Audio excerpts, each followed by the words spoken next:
Hey guys, sorry about the terrible quality, but I realized as I was filming videos today that I did not charge my batteries. Chalk it up to pregnancy brain. Pregnancy brain. It helps me get nothing done is what it does. So I'm just using my iPhone for this video right now, so apologize for the quality, but I gotta do what I gotta do. When I have the energy to make videos, I gotta make them. So I wanted to just do a real quick video today about the way that I eat nutritarian foods. Like, what is my day like as a nutritarian? Because I find that this is very helpful. Anecdotal advice about how other people make this work in their lives. I want to give you that information. So I've been a nutritarian for over 4 years now, and I've gone through periods in and out of being good at this and not being very good at this. I always consider myself a nutritarian. I just don't do so well all the time. But when I'm doing really well, I'm going to give you kind of what I do as far as how I eat during the day. This pretty much changed. When I first started the diet, I was eating my weight loss salad all the time, which I'll leave a link for that down below so you can check that out. I was eating that salad quite a bit. That really made up so much bulk for me that I didn't need a lot of other meals. I would do like a smoothie, I would do a soup or something like that, and I kind of had enough for the day. Gives you a lot of calories, you get a lot of nuts and seeds and beans and dressing and stuff like that, so that was kind of okay for me. And I fell off for a while after my father passed away and came back to it 5-6 months later, started to eat different things, and I told myself what I'm gonna do is make a new recipe every week, and I'm gonna make that my goal. A new healthy, salt-free, oil-free nutritarian recipe, just so I can start to get my arsenal of things in my head, cooking techniques and ingredients and how to put stuff together. I just said at least one a week I'm gonna do a new recipe and learn as I go. So that might be a technique that you could use. And it wasn't until much later that I started to do 6-week challenges for myself, real strict 100% 6-week challenges where I would try to do a few recipes a week and that sort of thing. And it wasn't until I started to do the 10 and 20 detox program that I really learned a lot more about recipes and how to make this work in my life. And now that's kind of how I got where I am. So I also, at the end of last year, end of 2016, I started to really ramp up activity on my Instagram channel because I found a new way of eating as well, which is just, it's not really new, and it's just a concept that I just hadn't done before, and it's just called like Buddha bowls. And making a Buddha bowl is typically like just a big huge bowl of like rice and vegetables and stuff like that. And I made nutritarian Buddha bowls. So you can see in my Instagram all these different types of recipes that I would make and make them look real pretty and stuff. I promise you they didn't look that way when I was eating them all mixed together and stuff. But I turned it to a nutritarian Buddha bowl concept, which is basically take a big huge bowl, put a bunch of lettuce at the bottom, like 5 or 6 cups, and then top it with a few 4, 5 different types of vegetables and then some nuts and some dressing, and then I would mix it all together and eat that, right? And that's a huge meal that would keep me full for a really long time, 5 hours, something like that. So I was doing that for a long time, and then I got pregnant and I've had to really reevaluate what I do and change things around. But these two concepts, the Buddha bowl concept and what I'm about to tell you, the way I sort of structure my days, these are the things that kind of kept me on track and still keep me on track now when I'm back to nutritarian here in the end of my pregnancy. So here's what I do. This is what a typical day for me is like, and I'm just giving this to you as some information in case it could help you. So here's what I do. In the morning, I wake up and I'll have my breakfast, and I can choose between, usually it's either a smoothie or it's oatmeal breakfast, right? Smoothies or oatmeal is kind of what I do for breakfast. Lately I've actually been having salad for breakfast too, which is kind of interesting, but I just mix that up every once in a while. I don't do salad too much, but it's okay to have vegetables for breakfast, of course, and that's a really good way to get some of them out of the way first thing. I tend to have really good motivation and resolve in the morning, so it is a good time to have a salad, because by nighttime is when I usually am like, I want some carbs or I want something heavy, and I've already used up my allotment with the oatmeal in the morning, so take that how you will. That might be a tip for you as well. So I'll have a smoothie or I'll have a bowl of oatmeal. And I have this really great product that I made, which gives you 11 new oatmeal recipes. They're all really awesome. One of them is actually a savory oatmeal recipe, which is one of my favorites. It's just so delicious and so nice to have in the morning.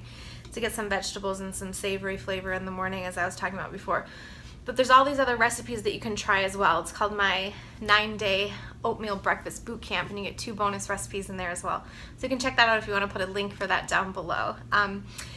You can really up your breakfast game that way. The other suggestion is just do a smoothie, right? So I do smoothies in one of 2 ways. Either I'll make a regular smoothie, and you can use any of Furman's recipes for smoothies. I have my favorite smoothie recipe, which is included if you sign up for my email newsletter, which I'll put a link for that down below as well. My favorite smoothie recipe, I'll make that one, or I'll make any number of other smoothies. I have lots of smoothie recipes on my website.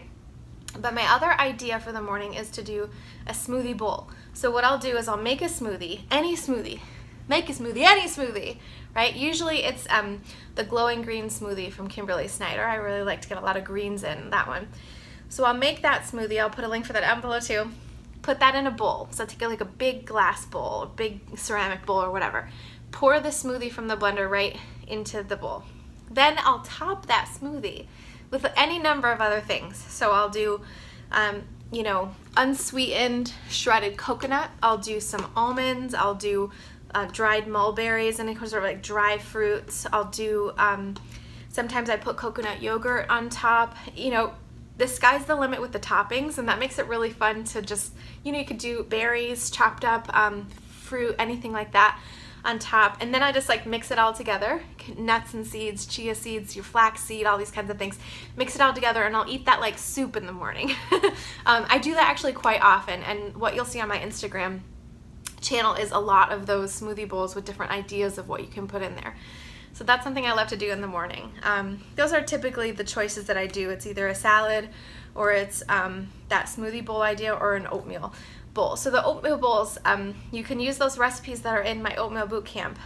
Lately I've been using those recipes and any variation of those recipes. They're just so easy to throw together into a bowl. They take like 5 minutes to make and you're done. It's almost the same amount of time as pouring a bowl of cereal. You have no excuse. So that will hold me over. Usually breakfast holds me over for about 2 to 3 hours, which is not very long, but if you have breakfast like I do, usually around 9 or 10, it's plenty of time before lunchtime.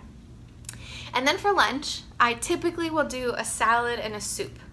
Sometimes I'll just do a salad if the salad has enough bulk, but I'll do like but I'm like massive salad, right? Like the weight loss salad kind of stuff, which is a link for that down below. But these salads are, you know, this big, and I'm not exaggerating. They are this big, and they're full of beans, and there's some nuts and seeds, and lots of hearty vegetables and stuff too. So you really do get super full. Lots of greens, and that really does hold you over. And I'm not just saying it. Like, I was so surprised when I started to be a Nutritarian because I just couldn't believe how full I could get off of a salad, because it's not a salad like you know, right? So I would have a salad like that, and then I will have already prepared a soup like earlier in the week. Usually on Sunday is when I cook my soups. So I will have a bunch of pre-portioned containers in the fridge that are ready to go. I just warm it up on the stove, takes just a couple minutes. And then I have the soup with it too. And I find that when you have a huge salad and then you put soup on top of it in your stomach, you get so full. But it's so good because you want to be full, of course. And so I like to switch back and forth between the soup and the salad as I'm eating, because that will change up the flavors too. So if I'm feeling like my soup is a little bland, I'll use the chewing of the salad to kind of give me a little flavor, and then I'll go back to the soup, back and forth, that kind of thing. Since of course Eat to Live is a no salt lifestyle. So that's what I usually do for lunch. And then for dinner, this is where I'm going to get real with you guys. If you followed me last year through my vlogging, you know, I did like 200 vlogs in a row. Every single day I was vlogging about every single thing I ate. You can really get an idea for what happens with me personally. This is my pattern. Afternoons are the worst for me. 3, 4, 5 o'clock, man, I start craving. I want something heavy. I want pasta. I want, you know, I just want like a burger. I want something heavy to be able to eat. So I typically, if I'm gonna have, you know, any kind of an issue, it's gonna be that time of the day. And so I have a few tools that I use to get through this time. So one thing I like to do is to have a smoothie right away. Doesn't matter what smoothie it is, just make the smoothie and down that. And I don't even have to make a big one. It could be just like a glass, you know, like a 12 or 16 ounce smoothie. I'll make the smoothie real quick and I'll just down the whole thing right away. Okay, that's my first technique for dinner time, or for any time you crave, make a smoothie. So I'll make a smoothie and I'll down that right away to it gets rid of that crazy hunger that you get in those cravings, because you're not hungry anymore, you feel a little bit full, and then you're ready to make dinner. And this is what gets me through, and I'm like, it sounds a little crazy, but it really works, because then you're having some vegetables. Of course, it has to be a green smoothie. Put some lettuce in there, put a bunch of lettuce so you can make sure you have that, but it blunts that hunger so that craving is better. So if your time of day that's the hardest for you is right before lunch or after dinner or before bed or something like that, and you're really just trying to stay on, make a smoothie. It can be I always call my favorite one for that the emergency sweet tooth smoothie, which I haven't put up yet, but it is really, really wonderful just to find a smoothie that you can make really quickly and use for those emergencies, right? And so then what I'll do is either I'll have a smoothie. It's important not to snack on nuts, because you'll have too many of them. Like if you're having some nuts while you're making dinner or whatever, you end up having way too many nuts during the day, and that will sabotage your weight loss efforts and all these kinds of things, right? So you want to make sure that you have something to tide you over while you're making dinner. And then for me, dinner typically, a lot of the times it's pretty light, because it's 5, 6, 7 o'clock, and I'm tired, or I had a huge meal for lunch, the whole salad and the soup, massive amounts of food, and by dinner I kind of want something more chill. So I usually will either have some more of that soup, or I wouldn't have had soup at lunch, and then I'll have soup for sure at dinner. I try to steam some type of vegetable or lightly saute some type of vegetable, something like that from the freezer is really easy. I like to do that a lot. Green beans, frozen edamame, frozen anything, broccoli, whatever you have in your freezer, and then I just steam it for a few minutes or water saute it for a few minutes, and then I have a nice little side veggie kind of a thing. You can sprinkle that with a lot of different things, seasonings and stuff. And then I'll have like a soup, I'll have a big veggie, and technically that would be enough food for me at that point to kind of get me through, but I like to have a little bit more too. So then this is where the cooking part comes in, which I will have done on Sunday. Like Sunday I would have planned, all right, I need a soup for the week, I need a specific salad for the week, I need a couple smoothie ideas, and then I have a main dish idea. Like main dish like you would think, like an eggplant lasagna, or even like a vegetable casserole or something like that.